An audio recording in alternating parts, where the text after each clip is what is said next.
Fil-budget imressaq għas-sena d-dieħla, l-anzjani u l-persuni b'diżabilità se jkunu minn ta' quddiem li jgawdu minn dan il-budget. Dan intqal mill-Ministru għas-Solidarjetà Soċjali Michael Falzon waqt konferenza tal-aħbarijiet dwar il-miżuri tal-budget tas-sena d-dieħla. Il-Ministru Falzon qal kif dan id-dekasteru se jkollu nefqa rekord għas-settur soċjali hekk kif se tiġi allokata somma ta' kważi 2 biljun euro. Fost il-miżuri għas-sena d-dieħla li se jgawdu minnhom il-pensjonanti hemm iżjed ta' 5 euro fil-ġimgħa. Il-Ministru Falzon semma kif dan il-Gvern qed jagħti ġustizzja lil dawk li sofrew l-inġustizzi. B'din is-sena li ġejja se tkun qed tgħin lil dawk il-ħaddiema tat-tarza li ħadmu fl-asbestos. Il-Ministru Falzon qal kif miżur oħra soċjali hija dik li madwar 20,000 persuna li kienu ħallsu l-bolla meta kellhom bejn 16 u 19-il sena u għal xi raġuni arkajka ma kinux ikkwalifikaw għal pensjoni, issa se jkunu qed tirċievu din il-pensjoni. Il-qasam soċjali minn dejjem kien għall-qalb gvernijiet laburisti. L-eżistenza għal gvernijiet laburisti hija bbażata fuq il-ġustizzja soċjali.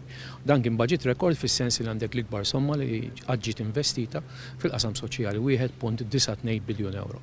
Min-naħa tiegħu s-Segretarju Parlamentari għall-Anzjanità Attiva u l-Persuni b'Diżabilità Silvio Parnis qal kif dan il-budget madwar 19,000 anzjan li għandhom il-fuq minn 70 sena se jkunu qed jikkwalifikaw minn tal-linja b'xejn.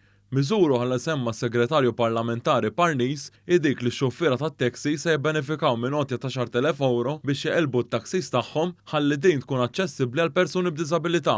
Dak li qegħdin nagħmlu mhux biss li nħarsu lejn strateġija, imma qegħdin naraw li verament l-anzjani tagħna nibqgħu nagħtuhom dak li jixraq li nagħtuhom l-anzjan.